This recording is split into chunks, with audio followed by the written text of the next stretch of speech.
The Orca Incident, Orlando, Florida. February 24th, 2010. SeaWorld was buzzing.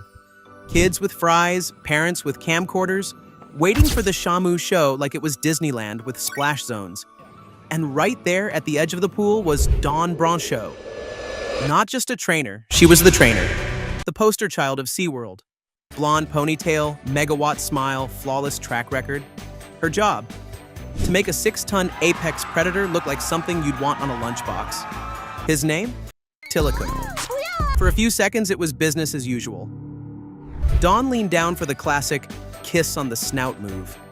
Something you'd expect on a brochure titled Fun for the Whole Family. But then the water exploded.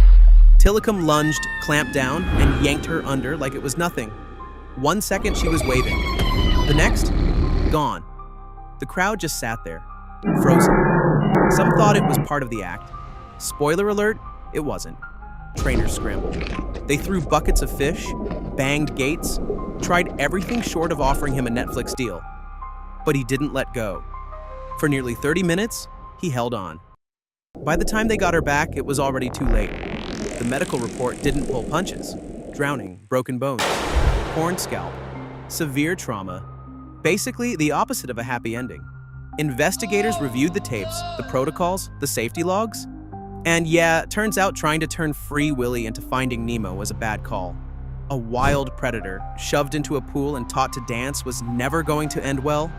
SeaWorld tried to sweep it, but then Blackfish dropped. Boom. The whole world saw what was really behind the curtain. Protests, lawsuits, fines. The Shamu logo went from family fun to corporate horror mascot in record time. Dawn was remembered as kind, skilled, and deeply dedicated, but her death was the line, the one you don't come back from. Because with orcas, there are no safe routines. There are just seconds. And sometimes that's all it takes. The Grizzly Incident, Alaska, October 2003. Deep inside Katmai National Park, a couple was living a dream, or what they thought was one. Timothy Treadwell and his girlfriend, Amy Huguenard. They weren't tourists, they were residents, camping for weeks at a time among wild grizzly bears. Timothy wasn't just obsessed, he believed he was one of them. No cage, no guide, no common sense, just a tent, a camera, and hundreds of pounds of apex predator wandering nearby. For 13 summers, he did this, filming himself, talking to the bears like they were his friends, smiling, preaching about how he alone could protect them. But by 2003, the park was warning him, you're pushing your luck. Then October 5th hit, the end of bear season. Food was scarce. The friendly bears had left, and the ones still hanging around, hungry, desperate, dangerous. At around midnight, their camera picked up audio. No video, just screams, growls, a fight they never had a chance of winning. Timothy was attacked first, then Amy. The recording is 6 minutes long. It's never been released publicly for a reason. Park rangers found the tent shredded, the bodies half-eaten, and the bear still there, guarding what was left. They shot it on the spot. When they opened the stomach of the grizzly, they found human remains. Hair, bone, clothing, evidence of the final moments. And a reminder that nature doesn't care about your passion project. Timothy had always said he trusted the bears, that if he died doing what he loved, he'd be okay with that. He got his wish. But he took Amy with him. She wasn't filming a documentary. She wasn't playing protector. She just wanted to be there for him. And in the end, she paid the same price. Nature doesn't play favorites. It doesn't care about your speeches or your mission. And it sure as hell doesn't care about your camera. Because with wild animals, there are no friend zones. There are just instincts. And sometimes 20 seconds is all it takes. The tiger shark incident, 20 seconds. Hurghada, Egypt, June 2023. Midday sun, turquoise waves gently rolling onto the beach. Paradise, right? Shorts, cocktails, Instagram stories just waiting to happen. Until something big and toothy crashed that fantasy. A 23-year-old Russian man, not some wild daredevil, just a guy relaxing in the Red Sea, thought everything looked safe. But in an instant, the surface exploded.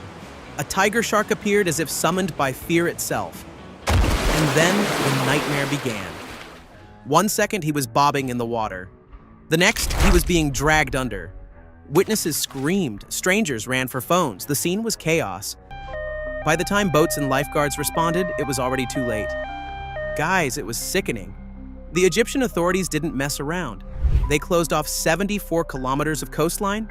Yes, your holiday zone was a no-go.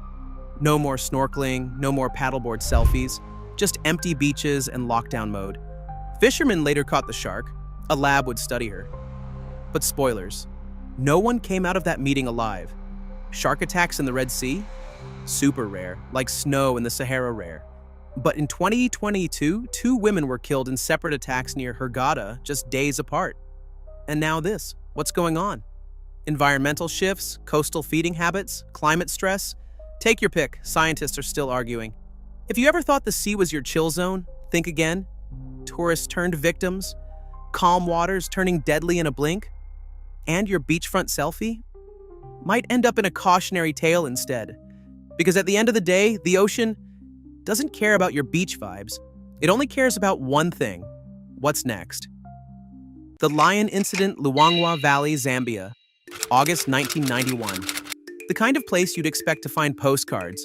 Sunrise over the savannah, birds in the trees. That National Geographic type of piece. But this valley, it had a new resident. And it wasn't exactly friendly. This lion wasn't just big. He was massive. Over 10 feet long, nearly 250 kilograms. No mane, just pure raw muscle. They say you could hear his paws before you saw his eyes. Locals didn't call him a lion. They called him a ghost. It started quietly. A woman dragged from her hut. Gone by morning, then another. And another. People locked their doors. Then bolted their windows. Then stopped sleeping altogether. Because nothing kept this animal out. By the time hunters got involved, 6 people were dead. And they weren't tourists. These were adults, locals, farmers, mothers, fathers, people who knew the land. But this lion didn't care. One night, a man named Joseph was asleep in his hut, woke up to breathing. Not snoring, breathing, deep, heavy. Before he could move, the wall collapsed. Not an earthquake, just a lion, coming in like it owned the place. He tried to scream. The lion was faster. All they found was blood and drag marks. When they finally tracked it, it didn't run, it waited. Sat in the tall grass like a monster from a myth. When the bullet hit, it didn't roar, it just dropped. They skinned it, stuffed it, and now it lives in the Field Museum of Chicago, 10 feet from tourists with Starbucks in their hands, smiling for selfies. No one remembers the names of the dead. Theories flew, broken jaw, injury, climate stress. None of it mattered to the people buried. Because in the end, this wasn't just a lion. It was a reminder that no matter how modern we feel, no matter how many podcasts or electric cars or security cameras we have, there's still something out there that doesn't care about your bedtime or your walls or your name. Just hunger.